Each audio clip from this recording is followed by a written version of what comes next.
Hi, this is Taki'h, and welcome to this interview, this amazing opportunity with Janine Ma-Ree. And it's part of our Sacred Blood project, movement, initiative, which is to reclaim all aspects from the most mundane of dropping our shame or our secrecy around blood to the most sacred and reclaiming the vibration of spirit in matter, reclaiming our connection with earth and the feminine in all our bodies. That's what the project is. The movement is dedicated to. And Janine has been on this journey with Sacred Blood for decades. So I'm very, very, very grateful that she's agreed to spend time with us here today.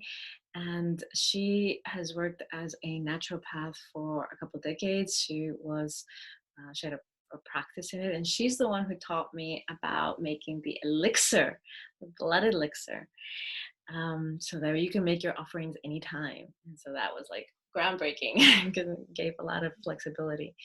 And she's also an elder in the sense of now she's moving through the initiation portal of having bled for the majority of her life, and now to the next stage of postmenopause and the crone and what that is going to be like for her.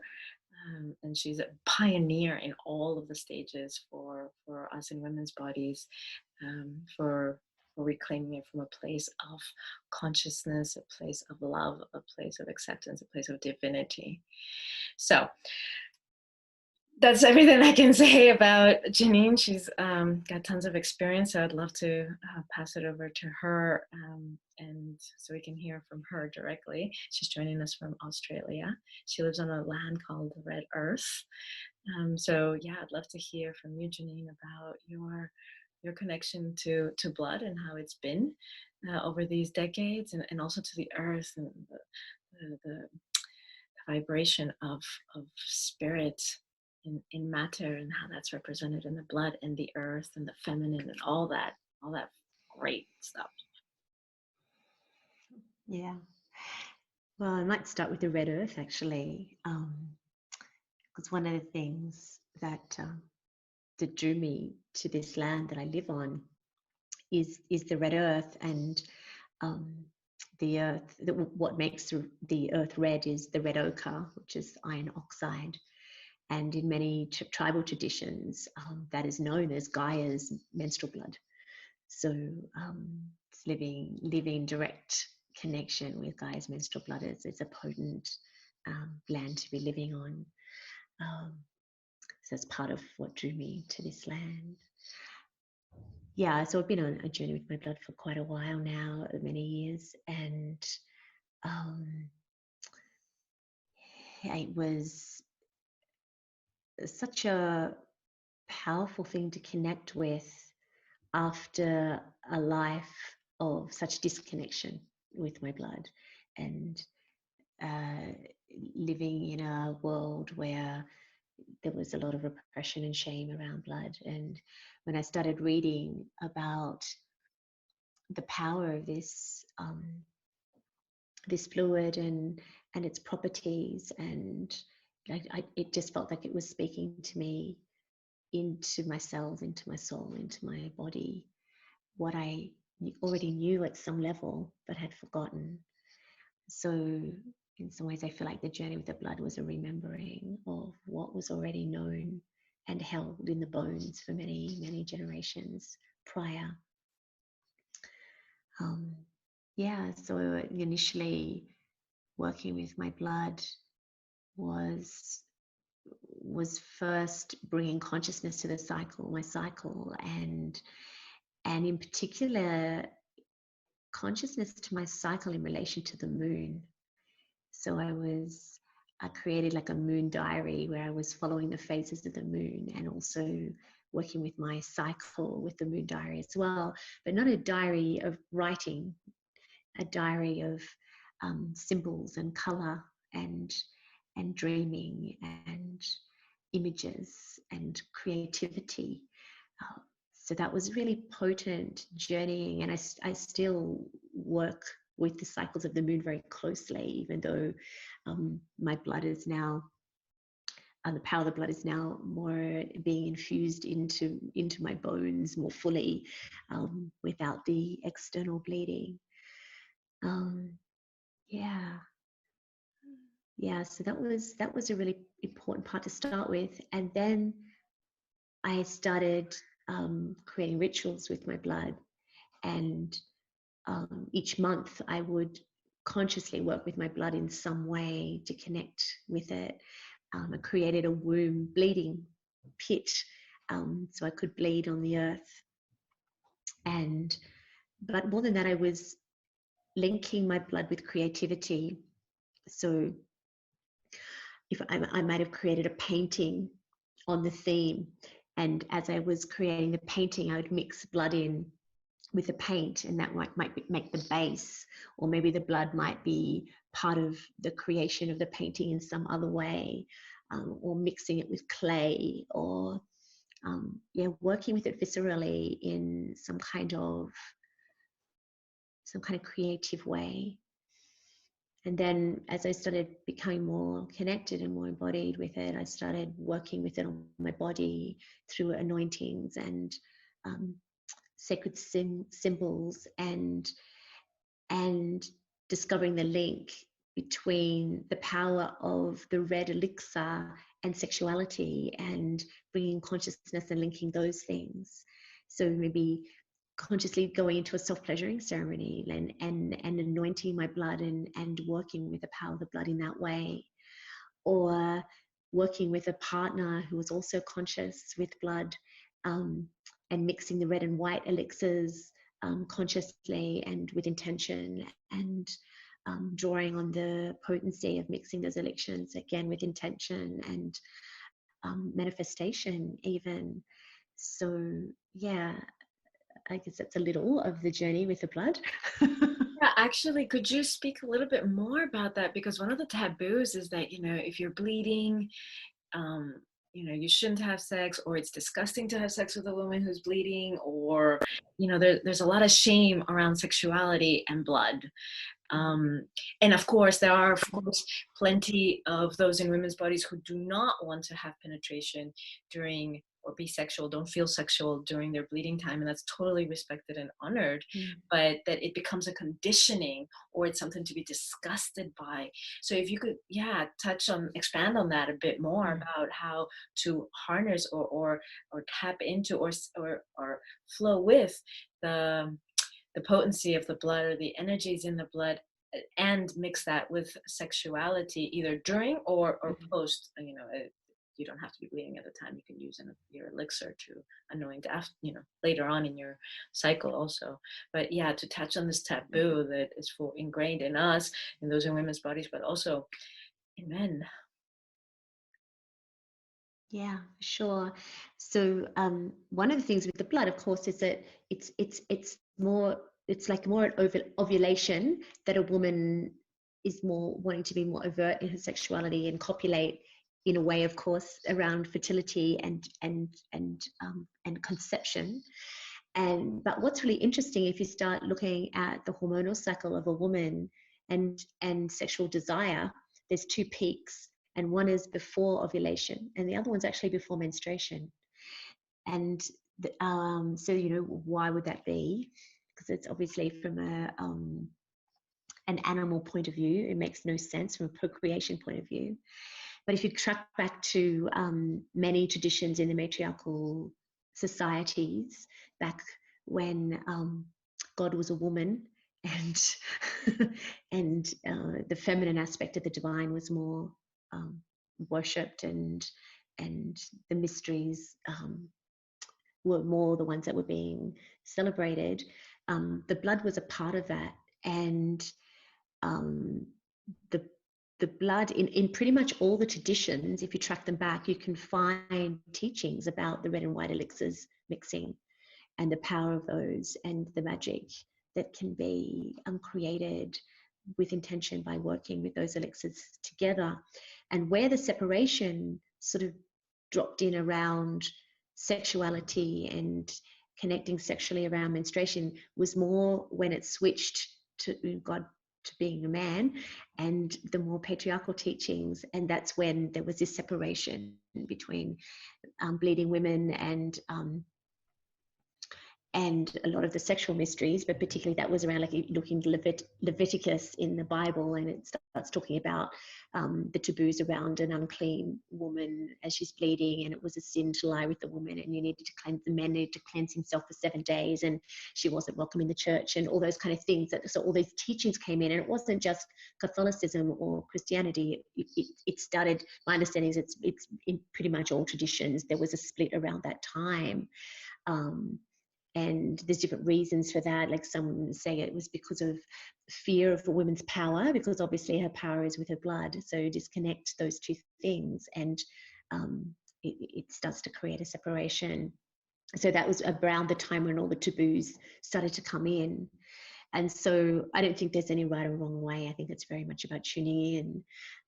But it's good to be freeing up any conditioning around that. So it can be a tuning in.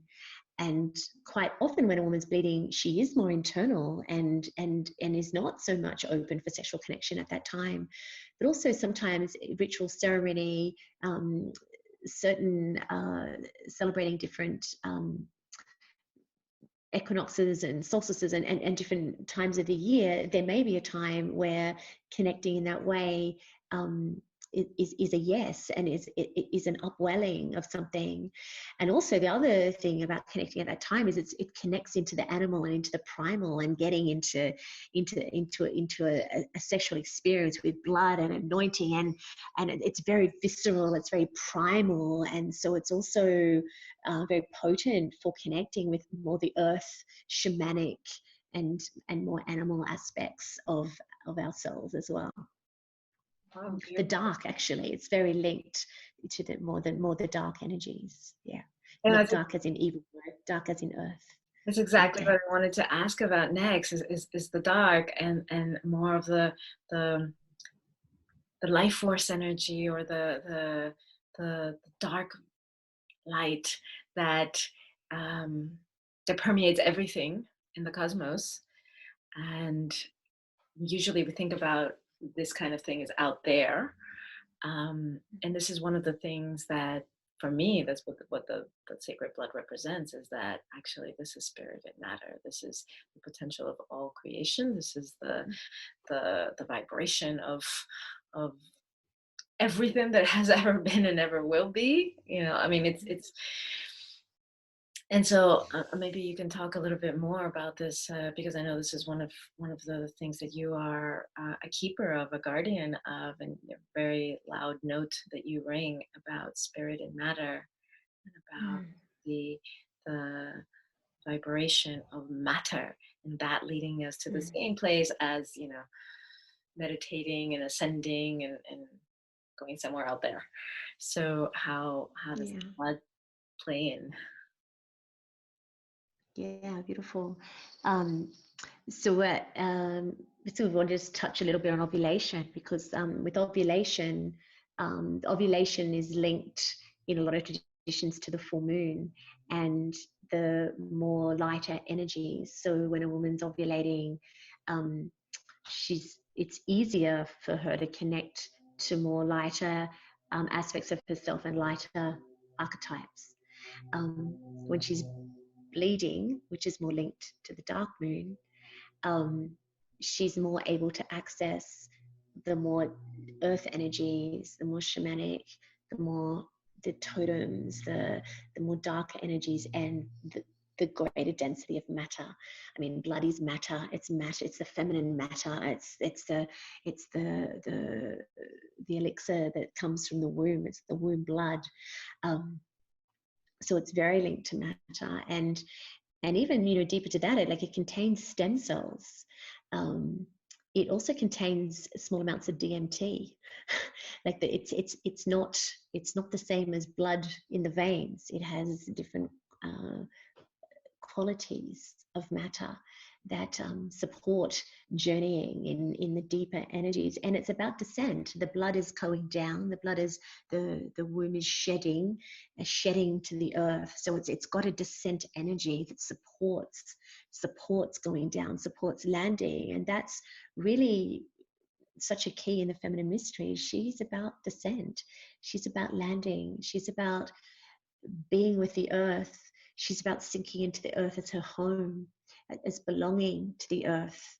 And she connects with those things through attention to the simplicity of the cycles. She's observing the cycles of the moon. She's observing the cycles of the earth, the cycles of the sun. She's observing these through the simple daily tasks. And this is what supports her to ground and supports her to descend and supports her to be connected to the here and now, and not be getting lost in the ascension and these the teachings that they're about, not of the earth. She's about the descent into matter and about the connection of the earth. And of course we're wanting to be integrated beings, so it's about both paths are extremely important. But quite often the descent path and the matter path is seen as a lesser thing, lesser path, when actually it's just as potent as the ascension path. And when these two things are worked with together, it's when the real magic can begin. Oh, beautiful. Thank you. And what would you say for those who are in men's bodies? How do they, because the feminine exists in every one of us, and everything, and but they don't have their own blood, or they don't bleed, and so how do they connect to that descending path? How do they connect to the dark? It's the dark sister, or the dark in matter. Again, not evil, bad, or shadow, but this kind of earthly or dark light. How can they tune in? I know a lot of men feel, because I've been approaching them about this project, and they're like, oh, I don't have a partner right now, or my partner's not bleeding right now, and it's so dependent on the woman they are with. And how can they reclaim some of this energy? Because I know you work with men on activating the womb, their etheric womb. How can they connect to this energy of blood? Yeah, well, working with men around this has been a big part of my path. When I first started speaking about this many years ago, the first time I really spoke about this in a large group, it was a mixed group, and part of me was kind of, oh, do you know about this? Is this okay or whatever? And so I just went with it because that's what was. And what was so amazing to me is it was at the time the blood teachings were quite new for women, let alone men. And it wasn't only the women that were very touched and awakened or remembering, but had men coming to me in tears afterwards, just so touched and so honored to have been welcomed in to women's teachings and feminine teachings, and to be able to better understand what was going on with their partners and their lovers and their daughters. And so that really opened something for me. And so I ended up doing quite a lot of blood work in mixed groups, and then working, of course, with integrating the feminine in male bodies, and inviting them into blood rituals, inviting them to work with ochre, inviting them to anoint themselves with menstrual blood, inviting them to get in tune with the moon cycles themselves and notice how that's affecting their body. Because of course they've got a feminine aspect, and also when with bringing consciousness and awareness to that, can tune in to how the lunar cycles are affecting the feminine in their body. So really men can connect to it in the same way as women, and if they're wanting to connect without using a woman's menstrual blood, or if that's not available, is to work with things like ochre, work with Gaia's menstrual blood. That's available. You can and connect with that. Or another way is actually to work, which is what I how I support women that are in menopause, is to get a bowl of water and put out under the moon, and have it there in the dark moon, absorbing the energies of the dark moon, and then create your own blood elixir with that to work with, and with intention be supporting this deeper connection with the mysteries of the feminine, and it's the mysteries of matter, actually. You know, if you want to start going out of masculine and feminine um, labels, it's the mystery of matter, and we can connect. You know, matter, we can connect with matter so simply. It doesn't take complexity. It's just simply connecting with matter, being on land, connecting with energy, connecting with song, connecting with dance, with movement, and with working with the elixirs that are supplied by nature with intention. It's, yeah, she loves that. The earth loves that. Yeah. Thank you. Beautiful. And actually you touched on something there that I really, it's also been something that I've been facing with this project, which is, approaching women who are no longer bleeding, and they're like, it's almost like, yeah, but it doesn't apply to me, or I can't speak to this anymore. And that saddens me. That like has brought me to tears, that like that's a cycle that's closed, and you no longer can connect to the blood just because it's not coming out of your womb, or your own womb. And so you touched on it earlier when you said how now it's being absorbed in your bones. And you just touched on it now, that how do you work with women who are going through menopause? And I know you're going through menopause yourself, and you haven't come out on the other end, so it's still a mystery. But as much as you would like to, wherever you're at with that, comment on how is it for us who do bleed or have bled, how to stay connected, or what this turns into or can turn into, this reference of going in to the bones. Yeah, beautiful. So the first thing I'd like to touch on around that subject is if someone's coming across this work and this page that you're creating, Taki'h, and they're no longer bleeding, and this is the first time that they've come across this kind of connection and feels like it's too late. It's not too late, because you still have a maiden inside you. You still have a mother inside you, and so you can create your own maiden ritual for yourself to connect to your first blood, like with using things like ochre, and recreate that connection so that you can bring it through your life, into menopause, into the wise woman. So one of the things about menopause, I just want to kind of go back to the cycles. So we're talking about how the blood is more of the dark moon cycle. It's more the dark moon. And actually just on that, I just wanted to just touch on that because it's something that can be a little bit misunderstood. Is so in the more ancient traditions, when people were living under the moon and the stars and the cycles of the earth, women tended to sink and bleed together. And some people notice that if they're in women living together in a house. And typically in a lot of these cultures, they either bled, they usually bled on the dark moon and ovulated on the full moon. But however, in some other cultures, it was the opposite. They bled on the full moon. So there's many facets to this.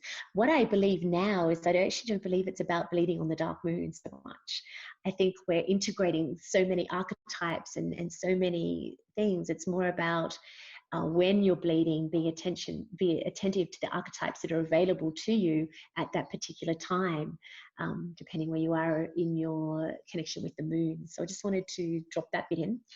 So when we get to kind of more the dark moon bleeding linked more to the dark moon energies, this is the mystery. This is when a woman's at her most psychic. It's when she's at her most magic, as opposed to the more ovulatory energies, when she's in her more nurturing and nourishing, and she's in her more mothering kind of energies. So when a woman's cycling and bleeding, she's at her most magic and has the most access to her blood power when she's bleeding around in the dark moon energies. However, when a woman goes through menopause, she becomes the dark moon. She becomes the blood. So she's no longer needing to shed and um, and descend with the blood. The blood is absorbed into her being. She becomes the blood. She becomes the energies of the blood, and she becomes the wise woman. She becomes the crone. She becomes all the many archetypes that are linked with the crone. And like I feel like at the moment I'm in the process of birthing a baby crone, and I can feel myself in a very deep cocoon place, and I can feel the glimpses. I see the glimpses of her um, through the portal, and then it's back in, and it's back in, and actually right now I've just created a stone circle on the red earth. That's actually a crone circle, and it's aligned to the moon cycles and the moon standstill. And I go there and I meet with my future self. I meet with the ecstatic crone that is on the other side of this portal, and she's the one that's guiding me. She's the one that's helping me, because at times I've been down on my knees in helplessness and needing support and not knowing where to go. And I found through the stones and through meeting with this future self of mine, the guidance that I was wanting, as I'm creating an ecstatic menopause for myself, like being present and calling, because it's like the crone's very linked to the void energy. She becomes the void, so she also becomes the ecstatic elixir that's linked with the void energy. um, and so yeah, I'm really relishing marinating in these energies at the moment, and very internal, and creating this cocoon of time for myself. COVID has really helped with that. So creating this cave time, and I can feel in this internal place, and I mean I can feel it, just the magic, just medicine of this initiation working in my bones, working in my cells, and um, I can just feel it at such a subtle level, working into the atoms and into the marrow of the bones, because this is part of the crone. She's linked to the bones. She's right in the bone marrow. um, yeah, so that's just a little around that. Yeah, It's alive. becoming the blood, becoming the red earth. What a transmission. Thank you. I'd love to ask one last question. I don't know if there's anything else Sure. you want to add, but because we've talked about for women in general, for those in men's bodies, for the menopause, and for the descent, and all that. Um, what about for humanity? How connecting to, well, how is this symbolic of what we're going through as a humanity? This transition, this initiation that we're going through collectively Mm, on the planet at this time, and for some years, decade to come. Is this symbolic in any way, or does this play a part in any way in your perception? mm. Yeah, yeah. So one of the viewpoints is that we're in a place of transition on the planet into something else, of what we don't know what's really on the other side of that. And one of the viewpoints is that there's, the world soul is landing, is wanting to come more fully into matter. And of course, we're a fractal of that, we reach a fractal of that. So working with the blood can support this landing into matter, because it is matter, and it contains spirit, as does the atom. We get down into the smallest particle, and we discover the divine. But it becomes activated when we can fully descend into matter. And so the blood can support that, working with the sacred elixirs of the body, of the actual matter of the body, with intention and with the earth, and mixing those elixirs as a medicine with the earth in whatever way we're drawn to do intuitively. um, we can support we can support the landing, we can support the transition, we can support the grounding, as humanity is going through this big portal of initiation at the moment, global initiation, supporting the landing of that. Oh, beautiful. What a beautiful note to end on. Is there anything else you wanted to add? Mm. No, I think that feels complete for me right now. So powerful this to end on that piece. Yeah.